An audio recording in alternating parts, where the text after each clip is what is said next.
I want to go right now to Donald Lane. He's a former Secret Service agent who can give us a little bit of perspective there. Thank you, Donald, for making time to be here, especially with the fact that we just found out about this within the past several minutes. So when we know it's a protective incident, what does that mean from your experience?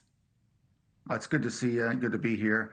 Anything that occurs during the protection of one of our of a Secret Service protectee is going to be considered that's out of the ordinary. Would be considered, a protective incident. Of course, the question here is: were these shots directed at the protectee, or was this some unrelated event that happened on the street? That we don't know just yet. But I believe it could be called a protective incident for either one.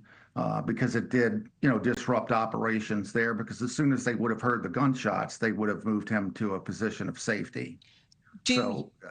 When we've been told, the Associated Press has been reporting that there was gunfire exchanged, that the Secret Service agent actually shot at this person who had a firearm. What would prompt a Secret Service agent to do that? Would it be just the visible sight of a firearm present, or would it have to have been more aggravated? It could be just the site. It depends on where that individual is relative to the protective site. Normally a shot would only be taken if the barrel of the weapon was trained at someone else or at the Secret Service agent doing the protection.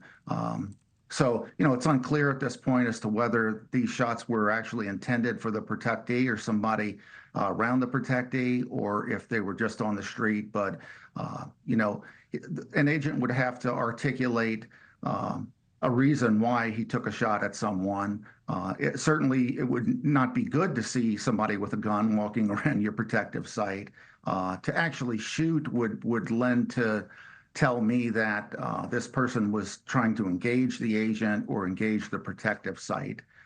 But that, again, remains to be seen. And we are awaiting this news conference with the U.S. Secret Service, expected to give an update on this incident, potentially in another minute and a half now. We're watching the clock. But, Donald, what is the typical protocol for something of this nature? You have a former president. You have a former president who just 2 months ago faced a near deadly situation where a gunman on a roof almost blew his head off. Thank God he survived.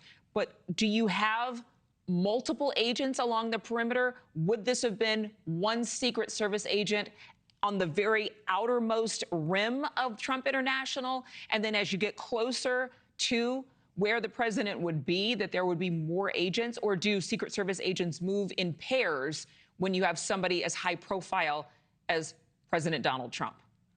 Well, you're correct. There's rings of protection. You would hope that somebody with a weapon wouldn't have entered one of the inner rings of protection, hopefully, or any of the rings for that matter. But hopefully this is somewhere outside the rings of protection. This person was seen with a gun, or they were shooting at someone else, or they produced the weapon and trained it at somebody. And that's how that would have happened. A post stander somewhere on the periphery, hopefully, is the one that engaged this shooter. So we'll find out shortly, apparently. What's your gut say? I always like to do a gut check with folks like you, because you do something that 99.9% of us will never do, and that is be a Secret Service agent. So does your gut say that maybe some person who was just irresponsible drove by Trump International Golf Club? They decided to go, on some type of, I don't know, just shoot, put their gun outside of the window? Or do you think that this person got out of a vehicle, attempted to walk up to the golf club, and that's where they engaged with that Secret Service agent? Well, I certainly don't feel like it's somebody just kind of driving by waving a gun. I think that when the story originally came out, I thought perhaps this was an incident unrelated to former President Trump and his golf outing. However, knowing that an agent exchanged gunfire with this individual, or at least shot at the individual, I'm not sure if the individual returned shots, that has me leaning in a different direction, that this may be a threat against the protectee directly. Of course, any gunfire is a threat against the protectee, even if it's unrelated to trying to attack him. But this would lend me to believe that possibly there's more to it, and that this was maybe someone trying to do harm to the former president. Thanks so much for watching. Go to joinnn.com to find News Nation on your television provider. And don't forget to click the red subscribe button below to get more of News Nation's fact-driven, unbiased coverage.